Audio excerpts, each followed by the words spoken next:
নমস্কার বন্ধুরা, আমি সুপর্ণা আর আপনাদের সবাইকে স্বাগত সুপর্ণা রান্না করে। তো আবারও হাজির হয়ে গেছি নতুন একটা রেসিপি নিয়ে। আর রেসিপিটি হলো আলুর বিরিয়ানি। তো অনেকেই মাছ মাংস বিরিয়ানি খেতে চান না, তো এইভাবে যদি একবার আলুর বিরিয়ানি করে খান খেতে কিন্তু দারুণ লাগবে। আর আমারও কয়েকদিন ধরে খেতে ইচ্ছা করছিল, তাই আজকের বানিয়ে নিলাম আলু বিরিয়ানি। তো বড় বড় আলুগুলো মধ্যখান থেকে শুধু হাফ করে কেটে নিয়েছি আর আলুগুলো ধুয়ে পরিষ্কার করে নিয়েছি। আর দেখুন বন্ধুরা, আলুটা ভাজার জন্য কড়াইতে কিছুটা পরিমাণে সর্ষের তেল দিয়ে দিলাম। আর তেলটা গরম হতে তেলের মধ্যে দিয়ে দিলাম কেটে রাখা আলু। তো আলুগুলো একটু লাল লাল করেই ভেজে নেব। আর আলুগুলো যাতে আরও তাড়াতাড়ি একটু লাল লাল করে ভাজা হয়ে যায় সেই জন্য দিয়ে দিলাম কিছুটা পরিমাণে হলুদ গুঁড়ো। তো হলুদ গুঁড়ো দিয়ে আলুটা এবার ভালোভাবে ভেজে নেব। আর এই সময় গ্যাসের আঁচটা একটু জোরেই রাখতে হবে।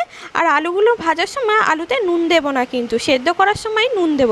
তো দেখুন বন্ধুরা, লাল লাল করে আলু ভাজা হয়ে গেছে। তো আলুগুলো ভেজে তুলে নিলাম। এবার ওই একই তেলের মধ্যে দিয়ে দিলাম কিছুটা পেঁয়াজ কুচি। তো পেঁয়াজ কুচিটা একদম লাল লাল করে ভেজে নেব। আগে আলু ভাজার গ্রেভিটা বানিয়ে নেব। তো দেখুন বন্ধুরা, পেঁয়াজটা লাল লাল করে ভাজা হয়ে গেছে। তার মধ্যে দিয়ে দিলাম অনেকটা পরিমাণে আদা রসুন বাটা। যেহেতু বিরিয়ানি তাই একটু বেশি পরিমাণে আদা রসুন বাটা দিয়েছি। তারপরে দিয়ে দিলাম হলুদ গুঁড়ো আর দিয়ে দিলাম লঙ্কা গুঁড়ো। তারপরে একটুখানি জল দিয়ে দিলাম। দিয়ে এবার মশলাটা ভালোভাবে কষিয়ে নেব। জলটা দেওয়ার কারণ পেঁয়াজটা খুব বেশি ভাজা হয়ে গেছে আর মশলাটা যাতে পুড়েও না যায়। তো দেখুন বন্ধুরা, মশলাটা কষানো হয়ে গেছে আর মশলা থেকে কত সুন্দর তেলও ছেড়ে দিয়েছে।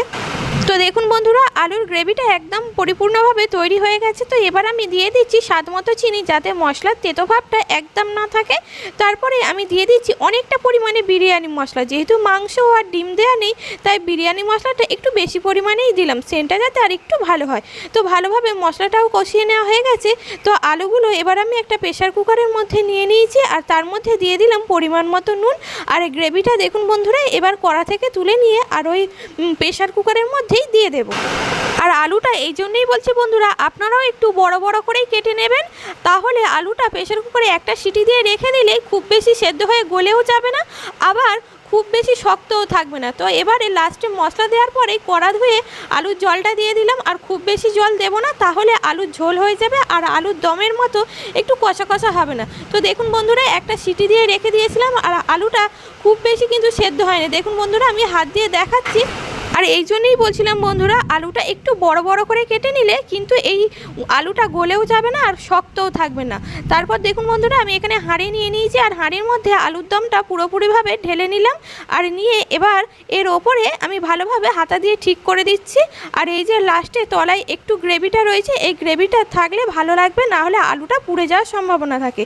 তো দেখুন বন্ধুরা, ভাতটা এদিকে আমি রাইসের বানিয়ে নিয়েছি। আর অলরেডি কিন্তু আমার চ্যানেলে চিকেন বিরিয়ানি রেসিপি দেওয়া আছে, সেখানে রাইসটা কীভাবে বানিয়েছি আপনারা দেখে নিতে পারেন। আর লিঙ্কটা আমি ডেসক্রিপশন বক্সে দিয়ে দেবো। আর এদিকে বিরিয়ানি করার জন্য বেরেস্তা তো লাগবেই। তো কড়াতে সর্ষের তেল গরম করে নিয়ে তার মধ্যে পেঁয়াজটা ভেজে বেরেস্তা বানিয়ে নিয়েছি। তো এবার আমি হাঁড়ির মধ্যে দিয়ে দিচ্ছি প্রথমে ভাত। আর ভাত দিয়ে আমি যেভাবে চিকেন বিরিয়ানির লেয়ার বানানো হয় সেভাবেই আমি বানিয়ে নিচ্ছি আর ঘরোয়া উপায়ে করছি। এটা কিন্তু খেতে কিন্তু দোকানের মতোই টেস্টি হয়েছিল আর অনেক স্বাস্থ্যকরও হয়েছিল। তো দেখুন বন্ধুরা, ভাতগুলো সাজিয়ে নেওয়া হয়ে গেছে। তারপরে আমি দিয়ে দিচ্ছি অল্প একটু বেরেস্তা। তারপর বেরেস্তার পর আবারও দিয়ে দিয়েছি ভাত। তারপরে আবারও দিয়ে দিচ্ছি একটু বিরিয়ানির মশলা। আর আমি এখানে কিছুটা পরিমাণে দুধ নিয়ে নিয়েছি আর দুধের মধ্যে দিয়ে দিলাম কিছুটা মিঠা আতর। আর তারপরে দিয়ে দিলাম কিছুটা গোলাপ জল। আর গোলাপ জলটা একটু আমি বেশি পরিমাণেই দিয়েছি। আর কেওড়া জলটা আমি এখানে ব্যবহার করিনি, আপনারা চাইলে কেওড়া জলটাও ব্যবহার করতে পারেন। আর আলুর দমের আলুর যে আমি একটুখানি তেল তুলে রেখেছিলাম সেটাই আমি দুধের সাথে মিশিয়ে নিলাম। নিয়ে আর লাস্ট যে ভাতের লেয়ারটা করেছিলাম বেরেস্তা বিরিয়ানির মশলা দিয়ে তার উপর দিয়ে ছড়িয়ে দিলাম। আর হাঁড়ির চারিদিকে দেখুন বন্ধুরা, আমি আটাটা মেখে গোল করে লাগিয়ে নিয়েছি আর তার উপরে হাঁড়ির ঢাকনাটা ঢেকে দিয়ে দিলাম। দিয়ে আমি 15 মিনিট দমে বসিয়ে রেখেছিলাম। তো 15 মিনিট পরে বিরিয়ানিটা হয়ে গেছে আর আমি ঢাকনাটা খোলাটা দেখাতে পারিনি বন্ধুরা, খুব তাড়াতাড়ি ছিল, খুব খিদে পেয়ে গিয়েছিলো সেই জন্য। আর বিরিয়ানিটা আমি ঢেলেও নামিয়ে নিয়েছি। আর হাঁড়ির তলাতে দেখুন বন্ধুরা, আলুর কোনো গ্রেভিটা লেগেও যায়নি এবং পুড়েও যায়নি আর কত সুন্দর ঝরঝরে বিরিয়ানিটা হয়েছে। এইভাবে আপনারা একবার বিরিয়ানিটা বানিয়ে দেখবেন, খেতে কিন্তু খুব ভালো লাগে। আর আপনাদের যদি রেসিপিটি ভালো লাগে তাহলে লাইক শেয়ার কমেন্ট করবেন। আর চ্যানেলে নতুন হলে চ্যানেলটি সাবস্ক্রাইব করে পাশে থাকার অনুরোধ রইল।